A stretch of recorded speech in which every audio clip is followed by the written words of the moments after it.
नमस्कार मित्रों, मैं वैद्य पंकज सिंह, धर्म आयुर्वेदा क्लिनिक भोपाल से। तो आज हमारे चर्चा का विषय है निरूप बस्ती। जैसा कि आप सब जानते हैं, बस्ती जो कि मुख्य चिकित्सा होती है वात की, तो आज हम उस बस्ती में से बात करने वाले हैं निरूप बस्ती के बारे में। तो सबसे पहले हम जानेंगे निरूप बस्ती होती क्या है, इसमें यूज होने वाले संभार संग्रह अर्थात आवश्यक सामग्री के बारे में। उसके पश्चात हम देखेंगे इसकी विधि क्या होती है, इसके लाभ क्या होते हैं, किन स्थितियों में इसको नहीं करना चाहिए और किन स्थितियों में बहुत ज्यादा लाभप्रद है। तो सबसे पहले बात करते हैं हम कि निरूप बस्ती होती क्या है। क्वाथ के माध्यम से दी जाने वाली बस्ती को निरूप बस्ती कहते हैं। यह ऐसी बस्ती है जो वया का स्थापन करती है, अर्थात हमारे एज को मतलब अर्ली एजिंग आने के संभावना को रोकती है। तो सबसे पहले हम बात करेंगे उससे यूज होने वाले आवश्यक सामग्री की। उससे पहले बताना चाहूंगी यह प्रक्रिया 3 स्टेप में कंप्लीट होगी। सबसे पहले जो होगा वो होगा क्वाथीकरण, दूसरा होगा कि हम सैंधव लवण और मधु को मिक्स करेंगे, तीसरी प्रक्रिया होगी इसकी विधि। तो सबसे पहले हम बात करेंगे इसके आवश्यक सामग्रियों के बारे में, इसमें कौन कौन से आवश्यक सामग्री यूज होते हैं। तो सबसे पहले हम बात करेंगे तो इसमें हम एनीमा पॉट की जरूरत पड़ेगी हमको। उसमें कुछ इस प्रकार का रबर ट्यूब लगा होगा। हमें तेल की आवश्यकता पड़ेगी, हमें मापन यंत्र की आवश्यकता पड़ेगी, सैंधव लवण की आवश्यकता पड़ेगी, कॉटन की आवश्यकता पड़ेगी, डिस्पोजेबल अंडरगारमेंट्स की आवश्यकता पड़ेगी, कॉटन की आवश्यकता पड़ेगी, एक बेडशीट जो कि डिस्पोजेबल है 1 टाइम यूज के लिए, सौंफ की आवश्यकता पड़ेगी, हमें डिस्पोजेबल ग्लव्स का यूज करना है बस्ती पुट करते समय इनर रूट पे, हमें रबर कैथेटर का यूज करना है, हमें शहद का यूज करना है, हमें कुछ इस प्रकार से जल मापन के लिए एक पैमाने का यूज करना है, और हमें यूज करना है क्वाथ को छानने के लिए छन्नी का, हमें यूज करना है कुछ इस प्रकार के छोटे पात्र और एक चम्मच का। इसमें सैंधव और मधु को मिक्स करने के लिए। उसके पश्चात हमें क्वाथ प्रिपरेशन के लिए इसका यूज करना है एक बड़े से पात्र का। इसमें हम क्वाथ प्रिपरेशन के लिए और सबसे मेन जो कंटेंट है, हम क्या होगा रोगी के आवश्यकता अनुसार अर्थात व्याधि अनुसार दशमूल क्वाथ, एरंड मूल या फिर त्रिफला चूर्ण, इनका निरूप बस्ती या फिर क्वाथ प्रिपरेशन करेंगे। तो सबसे पहले आप देखते हैं इसके बाद कि इसकी विधि क्या होती है। तो सबसे पहले जो पहला चरण होगा हमारा वह होगा क्वाथीकरण का। इससे पहले हमें क्या करना है, जब रोगी आए हमारे क्लिनिक पे या फिर पंचकर्मा सेंटर पे जहाँ पे हम इस थेरेपी को कंडक्ट कर रहे हैं, उससे पहले उस रोगी की पूरी इतिवृत्ति अर्थात हिस्ट्री लेनी है हमें, उसका 10वीं परीक्षा, 8वीं परीक्षा, बीपी पल्स, ये सब चीज़ें हम पहले से ही ले लें। उसे ध्यान रखना है कि यह बस्ती देने से पहले पेशेंट बहुत ज़्यादा भारी मात्रा में भोजन ना किया हो, अर्थात वह कम अल्प आहार या फिर कम भोजन या फिर भोजन ना भी किया हो तो भी चलेगा। तो ये बातों का भी ध्यान रखना है। फिर उसके बाद शायद हम सबसे पहले देखेंगे क्वाथ प्रिपरेशन कैसे करना है। हमें 1 लीटर जल की आवश्यकता पड़ेगी। हमें 1 लीटर जल को इस बड़े से पात्र में डालना है। डालने के पश्चात हमें करना क्या है कि हमें एक जरूरत पड़ेगी स्टोव की या फिर गैस की। गैस में ऑन करके गैस को इसे चढ़ा देना है, अर्थात इसे गर्म होने के लिए छोड़ देना है। उसके पश्चात हमें व्याधि के अनुसार त्रिफला चूर्ण, दशमूल क्वाथ या फिर एरंड मूल, इनका चयन करना है। और फिर जब 1/4 होने के पश्चात हमें जब इनको इसमें डालेंगे और 1/4 होने के पश्चात काढ़ा जब प्रिपेयर हो जाएगा, अर्थात या फिर जब आधा हो जाएगा, 400 से 500 ml के बीच में बचेगा जब क्वाथ, तब हमें इसे उतार लेना है और ठंडा होने के लिए रख देना है।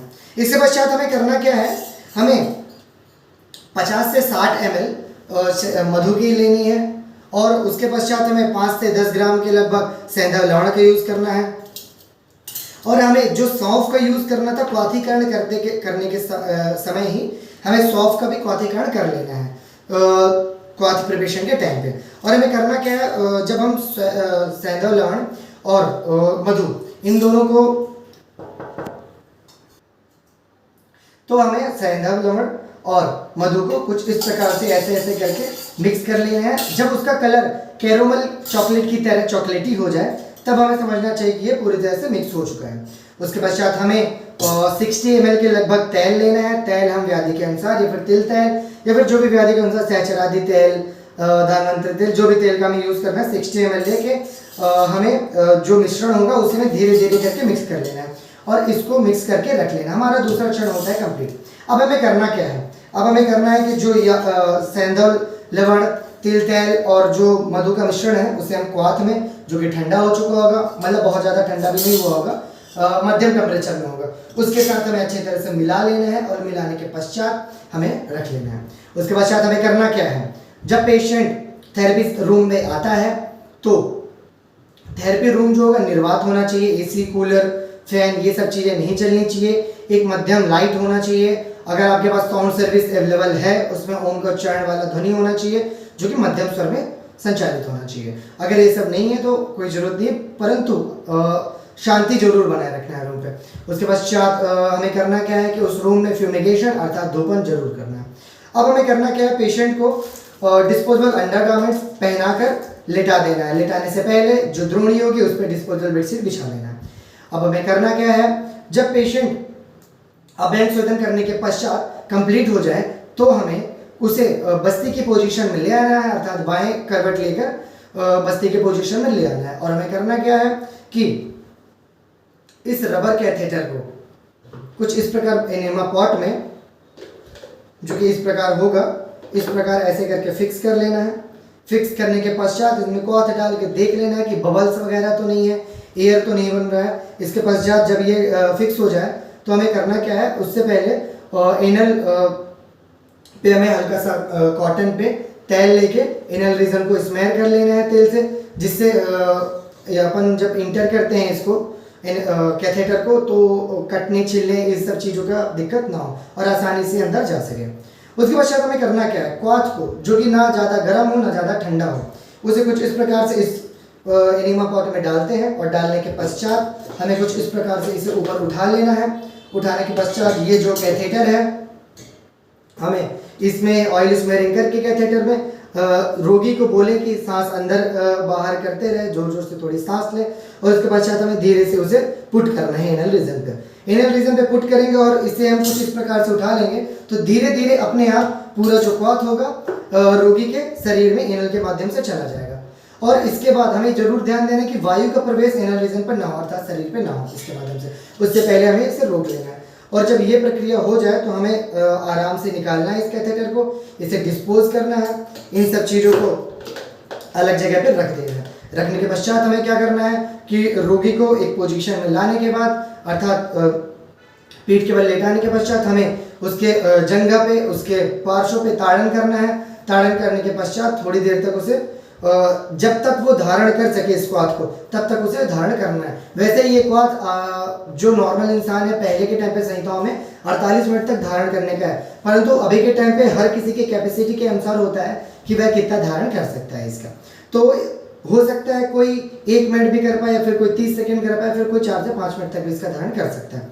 तो इस प्रकार से यह प्रक्रिया होती है संपन्न। और जब वो उसको मोशन आए, अर्थात उसे जब एकदम से उधर में भारीपन लगने लगे और तो उसे बोले कि आप मल त्याग का कर लें, मल को त्याग कर लें। उसके पश्चात उसे थोड़ा सा रेस्ट करने को बोलना है। अगर उसे प्यास लगे तो हल्का गुनगुना जल पान करने के लिए देना है। उसके पश्चात अब हम जानेंगे, यह प्रक्रिया तो संपन्न होती है, अब उसके पश्चात हम जानेंगे इसके लाभ क्या है। तो इससे जितने भी वात विकार होते हैं उसमें बहुत ज़्यादा लाभप्रद है ये। अगर आपको आम वात की शिकायत है, अगर आपको संधिवात की शिकायत है, अगर आपको स्पॉन्डिलाइटिस की शिकायत है, अगर आपको डिस्क बल्जिंग की शिकायत है, इन सब कंडीशंस में निरूबस्ती का बहुत अच्छा यूज़ है। परंतु इसे करने से पहले, फिर करवाने से पहले एक आयुर्वेदिक वैद्य से सलाह जरूर लें, फिर उनके परामर्श के हिसाब से आप करना है। चलिए अब देखते हैं इसके लाभ। तो हमने देख लिया, अब इसके कॉन्ट्रा इंडिकेशंस क्या है, हमें किन स्थितियों में इसको नहीं करवाना है। तो जब बहुत ज़्यादा बारिश हो रही हो, या फिर बादल गरज रहे हों, या फिर पहले से कोई व्याधि हो, या फिर व्रण की कंडीशन हो, या फिर फीवर हो, उसको ज्वर से पीड़ित हो, बहुत ज़्यादा दुर्बल हो, तो हमें इस बस्ती को देने से पहले किसी वैद्य के परामर्श के अनुसार ही यह बस्ती सजेस्ट करना चाहिए और तभी करवाना चाहिए। तो मुझे उम्मीद है दोस्तों कि मैं आप सबको निरूबस्ती के बारे में बता पाया हूँगा। पॉज। तो जैसे कि मैंने बताया कि मैं आपको निरूबस्ती के बारे में बता चुका हूँगा या फिर बता दिया हूँगा। अब हम देखेंगे इसके पश्चात कर्म क्या है। तो इसके पश्चात कर्म में करना क्या है हमें कि जब रोगी यह सब प्रक्रिया कंप्लीट हो जाए, रोगी की यह प्रोसेस कंप्लीट हो जाए, तो हमें करना क्या है कि रोगी को हवा के कांटेक्ट में नहीं आने देना है, तुरंत ही। अगर वह आए, हमें ठंडी चीज़ों का सेवन करने से मना करना है, बहुत ज़्यादा भारी खाद्य पदार्थों का सेवन करने से मना करना है, हमें उसे हल्का भोजन ही करने को कहना है कुछ दिनों तक। तो ये सब चीज़ होते हैं कि हमें इन सब चीज़ों को सावधानी रखनी है। अगर हम क्वाथ का मतलब पुट करते हैं एनालिज्म पे, तो ये जरूर ध्यान देना कि बहुत ज़्यादा गर्म नहीं होना चाहिए, ना बहुत ज़्यादा ठंडा हो। तो इन सब सावधानियों के साथ हम इस प्रोसेस को कंप्लीट कर सकते हैं। धन्यवाद दोस्तों, जय आयुर्वेद।